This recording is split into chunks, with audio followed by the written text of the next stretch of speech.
Es una enseñanza ética, moral, social que propone principios de reflexión, criterios de juicio y directrices de acción como base para promover un humanismo integral y solidario.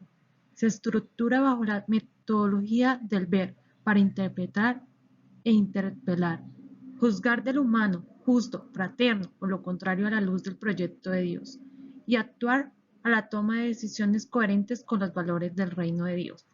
Es moralmente obligatoria para los cristianos y su difusión constituye una prioridad pastoral. Tienen que vivirla, transmitirla y actuarla según sus principios, buscando el bien común, especialmente aquellos que viven en condiciones de vulnerabilidad. Promueven los valores de la verdad, basada en la revelación, la libertad, relación con los demás y la creación, y la justicia respecto a la dignidad y los derechos humanos del pueblo de Dios, y se estructura esencialmente bajo los principios de la dignidad humana, el bien común, el destino universal de los bienes, el principio de la subsidiariedad y el principio de la solidaridad.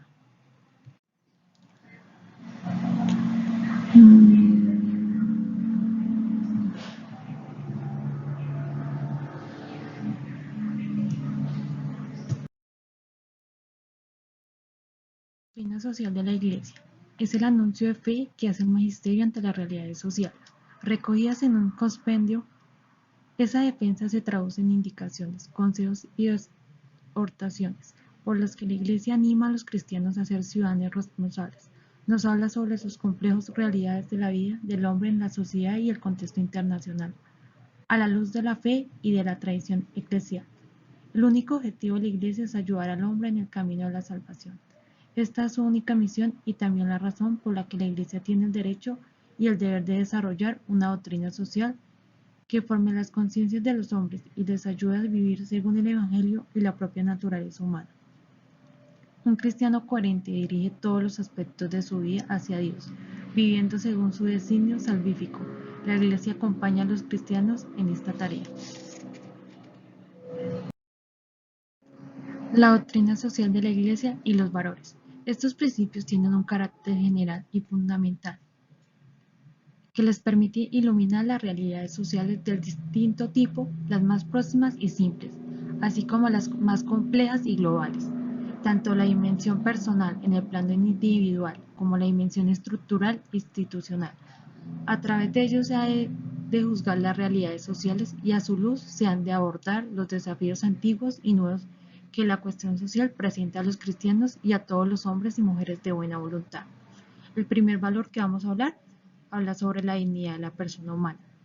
Toda la doctrina social se desarrolla a partir del principio que afirma la inviolable dignidad de la persona humana.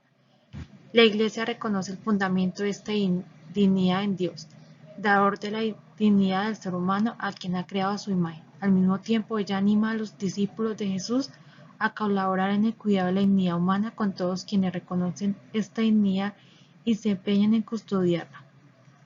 El segundo valor nos habla sobre el bien común. Es el conjunto de condiciones de la vida social que hacen posibles a las asociaciones y a cada uno de sus miembros el logro más pleno y más fácil de la propia perfección.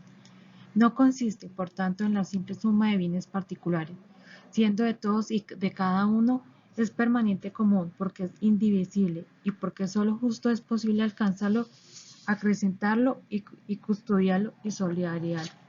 El tercer valor que nos habla es sobre la solidaridad. Es una virtud y a la vez un principio recto de orden social. Como virtud, es mucho más que un mero sentimiento y consiste en la determinación firme y perseverante de empeñarse por el bien común, es decir, por el bien de todos y cada uno, para que todos seamos verdaderamente responsables de todos. Creo que podemos hablar de una secularización de la doctrina social de la Iglesia. No me refiero naturalmente a los textos magisteriales, sino a su interpretación y utilización.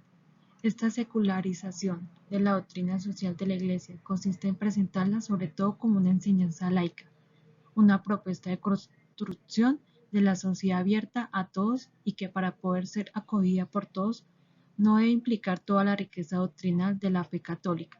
Si se quiere, se puede hablar también de horizontalización de la doctrina social de la Iglesia, con la sección opuesta entre paréntesis de un elemento religioso para hacer emergen, en cambio, los más seculares y prófanos.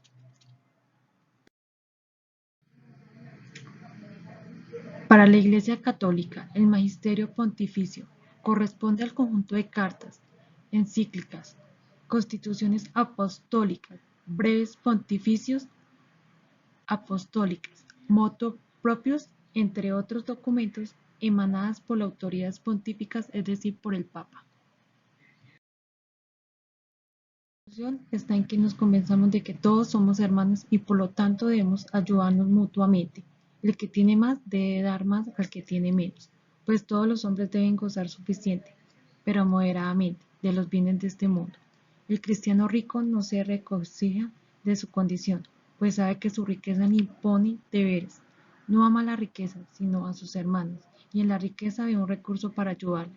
Lo que pasa es que muchos se dan el nombre de cristianos y con sus obras demuestran que no lo son. No quieren hacer caso de lo que manda la Iglesia.